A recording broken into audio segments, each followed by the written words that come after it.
नाज़रीन, आज के इस प्रोग्राम में सबसे पहले तो हम बात करेंगे जो अदलिया से जुड़ी अहम खबरें हैं, उन खबरों की डिटेल आपकी खिदमत में पेश करेंगे कि सुप्रीम कोर्ट में क्या डेवलपमेंट हुई है, इस्लामाबाद हाई कोर्ट में क्या हलचल है, इमरान खान साहब को क्या बड़ा झटका लगा है, तहरीक लब्बैक पाकिस्तान से मुतल्लिक क्या फ़ैसला वफाकी हुकूमत ने किया है। तो सबसे पहले अदलिया के महाज से जो खबरें हैं, फिर सियासी महाज से जो खबरें हैं, फिर उनकी डिटेल जो है वो आपकी खिदमत में पेश करेंगे। तो सबसे पहले नाज़रीन बात कर लेते हैं जो जस्टिस जहांगीर साहब की डिग्री का जो मामला है। अब डिग्री के ऊपर इस्लामाबाद हाई कोर्ट में मियां दाऊद एडवोकेट ने एक दरख्वास्त दायर की थी। उस दरख्वास्त पे आपको याद होगा कि एक हुक्म इम्तना भी जारी किया गया था, और उस हुक्म इम्तना को जब जस्टिस जहांगीर साहब ने सुप्रीम कोर्ट में चैलेंज किया था तो सुप्रीम कोर्ट ने उस अपील पे समाअत करते हुए जहांगीर साहब के ख़िलाफ़ जो हुक्म इम्तना था, जुडिशल वर्क से उनको रोक दिया गया था, उस फैसले को अदालत ने सेटिसाइड कर दिया था और जहांगीर साहब की अपील को एक्सेप्ट कर लिया था। लेकिन अदालत ने अपने उस फैसले में जिसमें जहांगीर साहब की अपील को एक्सेप्ट किया गया, ये डिक्लेयर किया था कि किसी जज की क्वालिफ़िकेशन से मुतल्लिक कि जब उनको जज बनाया गया वो मतलूबा जो अहलियत है वो उनके पास वो पोजेस नहीं करते थे, उनके पास मतलूबा अहलियत मौजूद नहीं थी, तो इस पर जज के खिलाफ हाई कोर्ट में रिट पिटिशन फाइल हो सकती है। तो वो जो रिट पिटिशन मियां दाऊद ने जहांगीर साहब के खिलाफ फाइल की थी, जिस पर 21 अक्टूबर को समाअत होना थी, और वो समाअत न जाने किस वजह से उसको मुलतवी कर दिया गया था, कैंसिल कर दिया गया था। अब नाज़रीन डेवलपमेंट ये हुई है कि जहांगीर साहब के खिलाफ दायर की गई रेट पिटिशन पे जो कि को वारंटों की पिटिशन है, उसको कल यानी 22 अक्टूबर को समाअत के लिए मुकर्रर कर दिया गया है। अब बेंच की सरबराही करेंगे chief justice Islamabad high court Sarfaraz Dogar साहब, और उनके साथ बेंच में जस्टिस खादिम हुसैन सोमरूज साहब शामिल होंगे। इससे पहले इस बेंच में जस्टिस मोहम्मद आसिफ शामिल थे, जस्टिस आज़म खान शामिल थे, लेकिन अब खादिम हुसैन सोमरूज साहब को इस बेंच में जो है वो शामिल कर लिया गया है और कल इस्लामाबाद हाई कोर्ट में इस केस की समाअत होने जा रही है।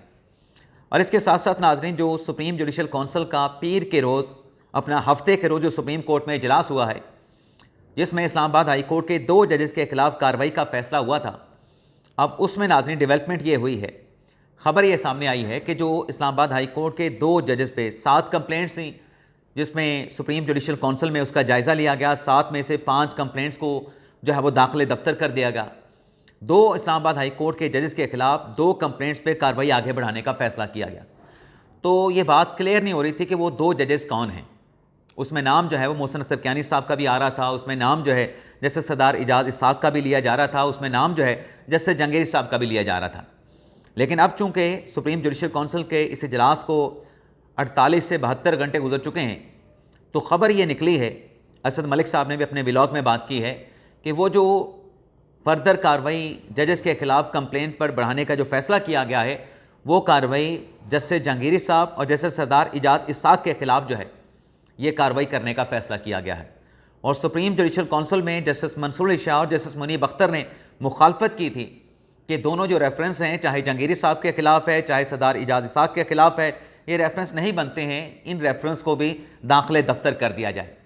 लेकिन बाकी जो सुप्रीम जुडिशल काउंसिल के 3 अरकान थे, जिसमें याया फदी साहब थे, जिसमें जस्टिस अतीक शाह साहब थे, पेशावर हाई कोर्ट के चीफ जस्टिस हैं, जस्टिस आलिया नीलम साहब हैं जो कि लाहौर हाई कोर्ट के चीफ जस्टिस हैं, उनकी तरफ से कहा गया था कि इन दोनों शिकायत पे दोनों जजेस के खिलाफ कार्रवाई को आगे बढ़ाया जाए।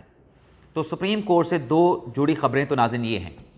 अब नाज़रीन आ जाते हैं कि इमरान खान साहब को क्या बड़ा झटका लगा है और तहरीक लब्बैक से मुतल्लिक क्या डेवलपमेंट हो रही है। तो नाज़रीन सबसे पहले तो आप ये देखें कि जो पंजाब हुकूमत ने फैसला किया कि तहरीक लब्बैक पर पाबंदी लगाई जाएगी।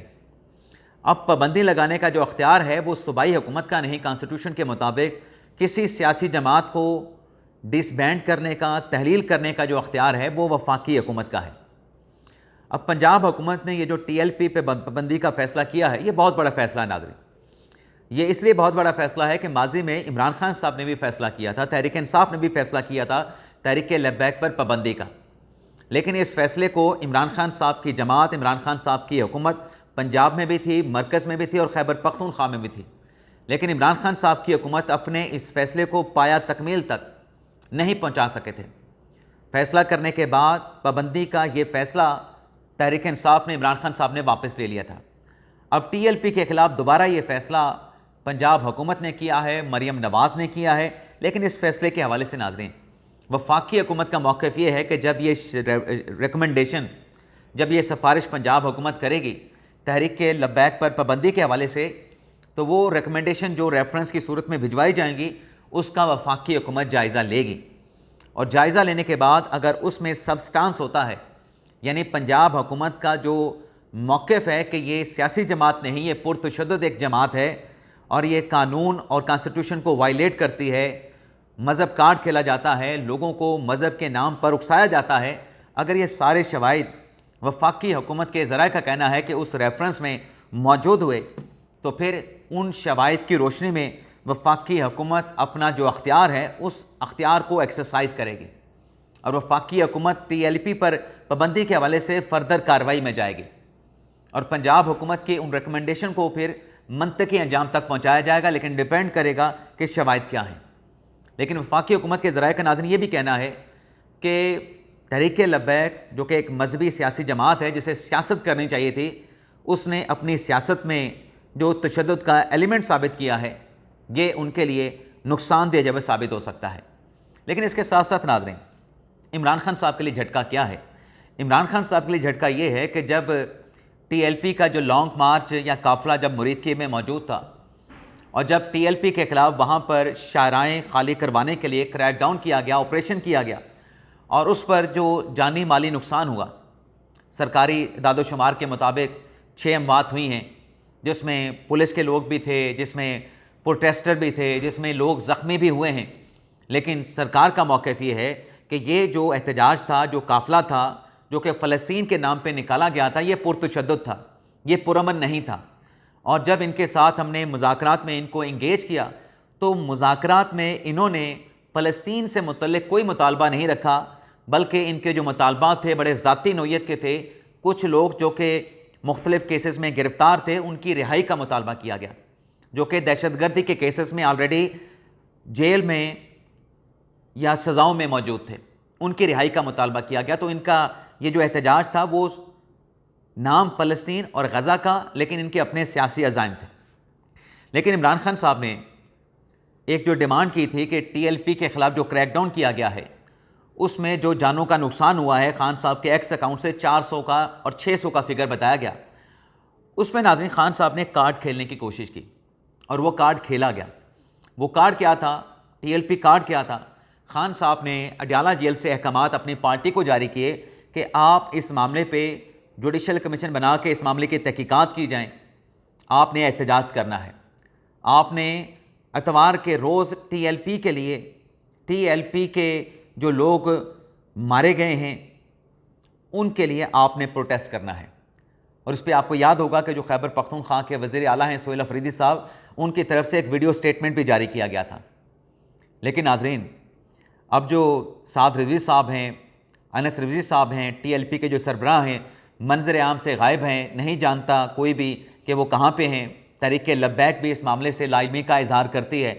लेकिन नाज़रीन, खान साहब ये जो कार्ड खेल के जो मकसद अचीव करना चाह रहे थे कि हमारे लोग तो अब कोई कॉल अगर हम देते हैं तो इतनी बड़ी तादाद में नहीं निकलते हैं, लेकिन अगर हम TLP का कार्ड खेलते हैं कि इस पर जुडिशल कमीशन बनाया जाए, हमारी जमात अगर एहतजाज करती है तो इस मामले पे ना सिर्फ हमारे लोग जो निकलेंगे वो तो चलो निकलेंगे हमारी प्रोटेस्ट एहतजाज की कॉल पे, लेकिन जो TLP के लोग निकलेंगे तो इस सूरत में तहरीक इंसाफ एक बड़ा मजमा, एक बड़ा एहतजाज करने में कामयाब हो जाएगी। अब नाज़रीन, आपने खुद विटनेस किया होगा कि ये जो खान साहब तहरीक लब्बैक का कार्ड खेल के एक बड़ा मजमा, एक बड़ा एहतजाज करने का जो प्लान खान साहब का था, ये जो सियासी चाल इमरान खान साहब की थी, वो कितनी कामयाब हुई, वो नाकाम हुई या कामयाब हुई, इसका फ़ैसला आप कर सकते हैं। मुझसे अगर आप पूछेंगे, मैं तो यही कहूँगा कि खान साहब ने कॉल दी थी, लेकिन खान साहब की इस कॉल पे तहरीक इंसाफ के लोगों ने एक मरतबा फिर कान नहीं धरे और ये एहतजाज भी की कॉल भी एक मरतबा फिर इमरान खान साहब की नाकाम साबित हुई। अब नाज़रीन आते हैं कुछ अदलिया से जुड़ी और भी अहम खबरें हैं। उसमें एक ख़बर तो नाज़रीन ये है कि हकीम शहजाद, बहावलपुर से, लोधरा से इनका ताल्लुक़ है, इन्हें अदालत ने फर्द जुर्म लगाने के लिए 28 अक्टूबर को बुला लिया है। अब ये सोशल मीडिया इन्फ्लुएंसर भी हैं। मरहूम आमिर लियाकत की मरहुमा के साथ, अपनी बेवा के साथ उन्होंने शादी की, तीसरी इनकी शादी है, तीसरी या दूसरी इनकी शादी है।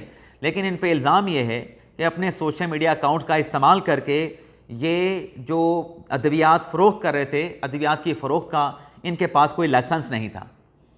तो ये अदालत में पेश हुए हैं लाहौर के ड्रग कोर्ट में। एडवोकेट हकीम शहजाद, अदालत ने इनका जो शनाख्ती कार्ड ब्लॉक किया था उस ऑर्डर को वापस ले लिया है, लेकिन 2 लाख के मचलके हकीम शहजाद से जमा करवाए गए हैं और 28 अक्टूबर को एडवोकेट हकीम शहजाद को फर्द-ए-जुर्म लगाने के लिए अदालत की जानिब से तलब कर लिया गया है।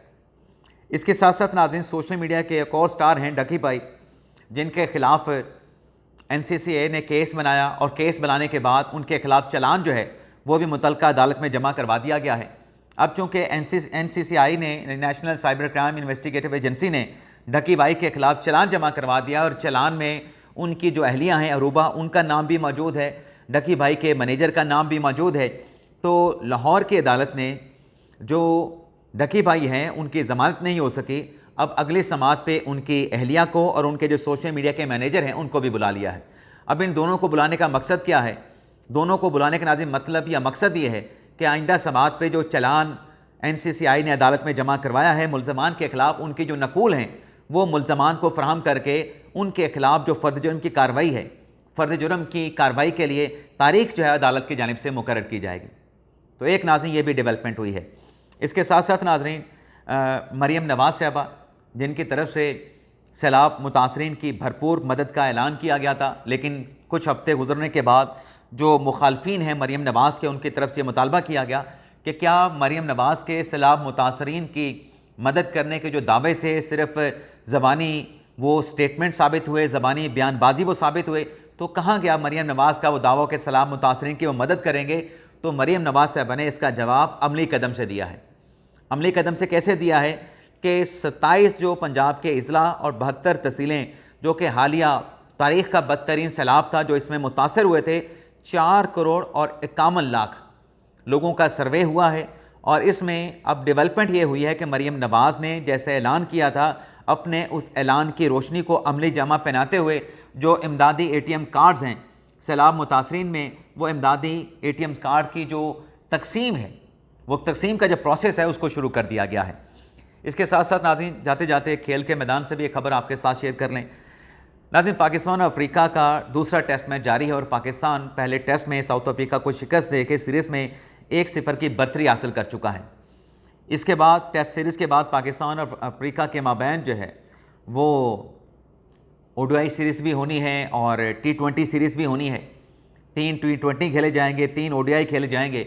तो T20 के कप्तान तो सलमान अली आगा को बरकरार रखा गया है, लेकिन दूसरी तरफ पाकिस्तान क्रिकेट बोर्ड ने ODI के लिए जो कैप्टन थे मोहम्मद रिजवान, उनको हटा के शाहीन शाह अफरीदी को पाकिस्तान की ODI टीम का नया कप्तान जो है बना दिया गया है। इससे पहले शाहीन शाह अफरीदी को T20 टीम का कैप्टन बनाया गया था, लेकिन 5 T20 के मैचेस के बाद ही शाहीन शाह अफरीदी को T20 की कप्तानी से हटा दिया गया था। लेकिन अब एक मरतबा फिर शाहीन शाह अफरीदी को ODI की कप्तानी जो है वो सौंप दी गई है। तो ये नाज़रीन आज का हमारा वीडियो लॉग।